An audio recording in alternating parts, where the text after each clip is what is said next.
So the way we think about sustainability is basic programs and some sophisticated programs that kind of have an ecological impact on our environment through, that we farm in basically.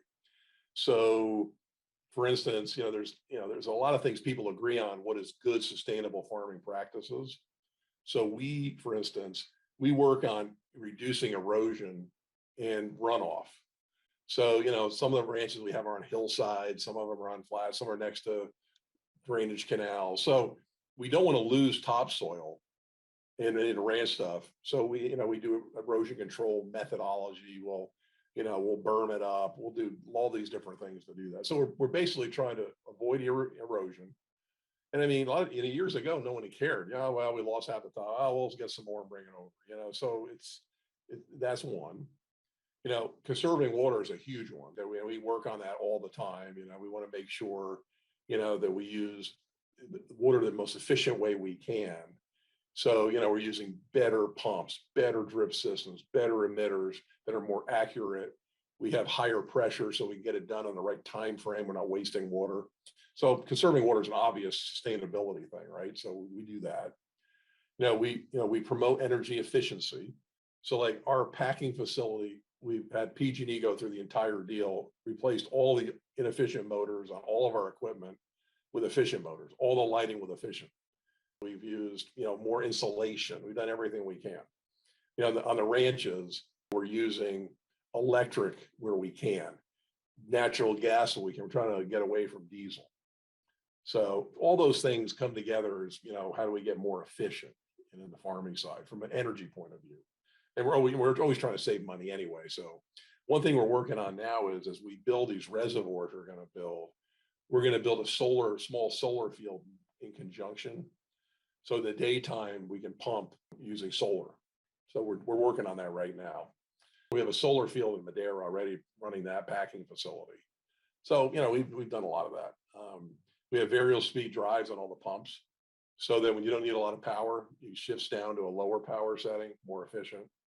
We do a lot with insects. Like we fight pests with other pests. So we literally order up, from these different companies, and we'll get like a container full of these bugs that will go after certain bugs. And we do that on certain diseases and the pests that we have. And it works really well, actually. I thought it was crazy when we first started doing it, but it's eradicated them. So we do a lot of that. We have different cover crops that fight insects, things like that. I mean, it's a little, a lot of people don't believe in it till you see it kind of. So we've had pretty good success with it. We tried no-till farming because if you don't till the soil every year a lot, then there's no particulate in the air and it's less pollution. We really work on water quality the best that we can. So and a way you do that is you make sure you don't over irrigate and get bad chemical stuff into the water system. So we're careful about, everybody is, but because years ago, they dumped nitrogen on all these ranches just to make stuff grow faster. And there's a lot of pollution in the groundwater now from nitrogen they put on 50 years ago because they just dumped it on in huge proportions. One interesting one that we do is, direct to consumer is very, in everybody's mind, is a kind of a really good way to be sustainable because there's less waste. It goes directly to the consumer. It doesn't get caught up in the machinery of the whole supply chain, which takes more energy, takes more people. The farms make more money, which make them more sustainable, economically. So a lot of people talk about sustainable farming. It seems like an oxymoron almost, but we're like direct to consumer is a great way, and they consider direct to consumer is what we do in Citrus Direct. Also farm, roadside stands, all those things that make, less carbon used to get the product, basically. We use ecologically friendly packaging. We really focus on, simple things like the coatings on the boxes. We use less colors so we don't have as much the chemicals that go into the different colors make the boxes less, biodegradable and less recyclable. And we generally think about the carbon footprint. We're trying to do better on the carbon footprint where, we try to use less energy whenever we can. So, so that's basically sustainable farming.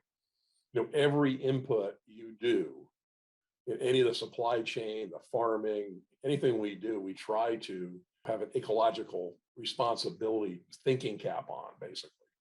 And you know what I mean? And most people in the farming space are a little bit more environmentally sensitive of it because, we don't want pollution killing our crops either, so it's kind of a, not everybody, but I say the vast majority of the farming community kind of supports this. Our customers like us to do this because, their customers, our customers and their customers want you to be as sustainable as possible. Because most people care about that. So, I care about that because I think, sustainability, climate change are all real things that hurt everybody. So we try to do our best to be good at that. So anyway, that's sustainable farming. We converted most of our tractors, and I don't know if it's all of them, but almost all of them, to low emission tractors.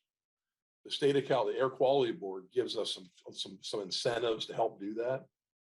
So, those tractors get better mileage and they pollute less. So we benefit from that. Conserving water, we benefit from that, right? We're not spending as much on pumping or buying water. Variable speed pumps that we have, those drives use less energy. We spend less money, we make more money. Reducing, like the efficiency on the packing house. PG&E had a program that split the cost with us to upgrade our packing house to be super energy efficient. So we can charge less to do the same job because we save a little bit of money. The no-till farming doesn't hurt us or help us. It just lets less pollution in the air. So that doesn't really have anything to do with that. Direct to consumer, we make a lot more money if the higher percentage we do, the more we make for the ranches. So that works. I don't know if that counts or not, but people think it counts. The erosion and water runoff and all that. We save money because we have to repair all the damage from it. So it helps us. So, all this stuff doesn't hurt us. It helps us in most cases. So it's worth doing. It's just having this gleaning a little bit of responsibility for everybody to do their fair share is how I think about it. We can make a little bit more money by doing it if we execute well. And it doesn't cost us anything because we're doing all these things already. So, it's just like everybody needs to pitch in. Everybody needs to do it. And we'll move the needle a little bit.